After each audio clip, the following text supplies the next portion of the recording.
Bonjour à tous, alors what de mercredi, comme vous voyez il fait beau, du coup on a pensé à vous faire courir dehors. Donc aujourd'hui on va commencer par simplement le warm-up. Le warm-up va être très simple, ce sera juste entre 5 et 10 minutes de course tranquille. Avant de vous laisser commencer le warm-up, on va avoir 2-3 petits points de base sur la course. La course n'est pas un sport très technique, mais quand même il y a un minimum, il y a beaucoup de gens qui courent un peu n'importe comment, n'importe où. Idéalement c'est quand même avoir un minimum technique pour éviter les blessures et la surcharge au niveau de vos genoux. Donc déjà la première chose à comprendre, c'est que courir c'est pas aller chercher vers l'avant, mais c'est toujours avoir un léger déséquilibre, une légère on va dire chute vers l'avant et rattraper son corps qui tombe tout le temps vers l'avant. Ça veut dire que si on regarde au niveau de la foulée, c'est pas moi qui vais aller chercher vers l'avant et tomber ici, c'est moi qui vais tomber vers l'avant pour aller chercher sous mon corps. C'est hyper important, pourquoi? Parce que si vous allez chercher vers l'avant, de 1, vous allez vous freiner, de 2, vous allez directement envoyer le choc dans votre cheville, dans votre genou et dans votre hanche, ce qui peut sur le long terme avoir des impacts négatifs sur une articulation. Okay, donc avant de commencer le warm-up, on va essayer de comprendre cette position au niveau du pied et essayer de le ressentir. Vous allez démarrer sur place, légèrement vous laissez tomber vers l'avant, toujours en regardant vers l'avant, et dès que vous allez sentir le point de déséquilibre, vous allez démarrer votre course. Normalement sur les 2-3 premières foulées, vous allez automatiquement être sur l'avant du pied. Donc on veut vraiment être sur cette partie ici du pied et non pas sur le talon. Okay, donc légèrement chercher un point de déséquilibre, je l'ai, je commence à courir. D'accord? Donc avant de démarrer sur les 5 à 10 minutes de warm-up en course tranquille, vous allez répéter cet exercice de chute quelques fois pour bien ressentir la position du pied. Et puis vous allez pendant vos 5 à 10 minutes de warm-up essayer de ressentir cette position du pied au sol. Une fois que vous avez fait ça, on va passer sur la partie des drills.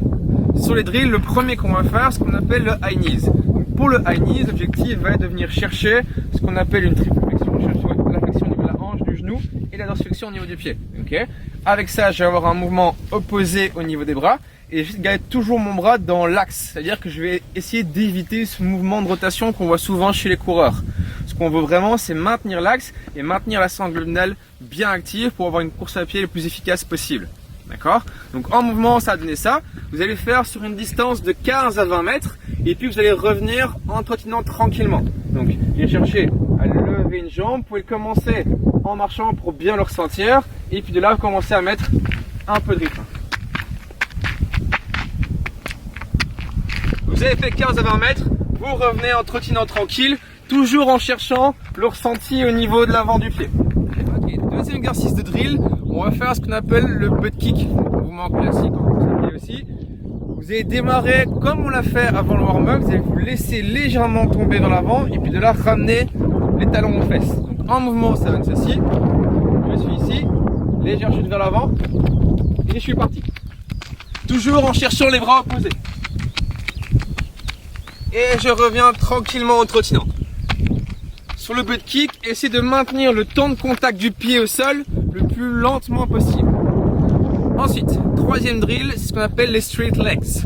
Vous allez venir essayer de maintenir la jambe toujours tendue et venir la ramener sous votre corps à chaque fois. Okay, ça a donné ceci, toujours avec les bras en opposition. «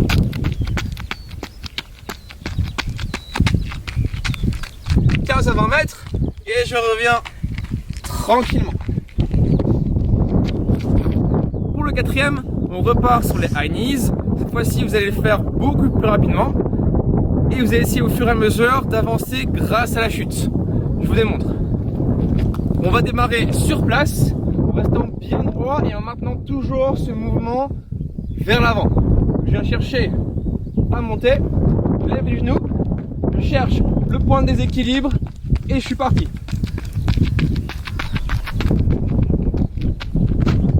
15 à 20 mètres et je reviens en trottinant.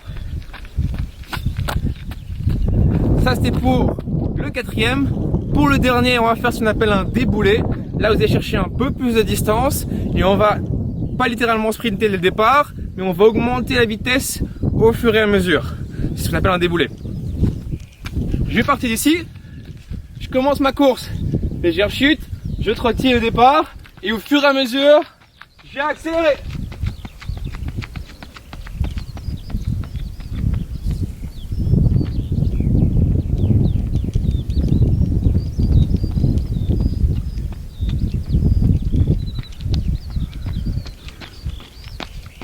Et les déboulés, vous pouvez les faire 4 à 5 fois.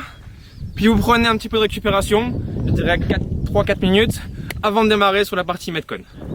Normalement après c'est quelques drills, vous devez être bien chaud et vous êtes prêt pour partir sur le Metcon. Au niveau du Metcon, on a d'abord un 5 x 30-30, c'est-à-dire que vous allez plus ou moins sprinter pendant 30 secondes. L'objectif c'est de vous pousser pendant 30 secondes et puis vous avez 30 secondes pour récupérer. Là un peu en fonction de votre niveau, soit vous prenez 30 secondes en footing, ce qui normalement il faut essayer de faire, donc gardez quand même toujours un rythme un petit peu de course, soit si vous en avez besoin vous marchez. Une fois que les 5 x 30-30 sont faits, vous enchaînez directement sur un 10 x 30, 1:30. Donc on va prendre 30 secondes où on va de nouveau sprinter, 1 minute 30 où on va récupérer. Alors si vous n'avez pas de possibilité de courir sur une très longue distance parce que confinement oblige, ce que vous pouvez aussi faire c'est travailler en shuttle run. Donc travailler par exemple c'est dire que travailler sur une base de 10 mètres et que 3 allers-retours ça vous prend plus ou moins 30 secondes. À ce moment là vous faites 3 allers-retours en 30 secondes, vous récupérez sur 1 minute 30 et puis vous repartez. Ça va? Une fois que vous aurez fait ces 25 minutes de course, ce qu'on va faire c'est qu'on va avoir un petit finisher. Prenez un peu le temps pour récupérer parce que le finisher est quand même bien violent. Le finisher c'est simplement des walking lunge. On va le faire en death by. Ça veut dire que vous allez chaque tour, chaque minute augmenter le nombre de répétitions. Ok? Donc petit rappel sur les lunges. Je vais chercher un pas vers l'avant, je descends en gardant toujours mon pied avant bien à plat au sol et je remonte.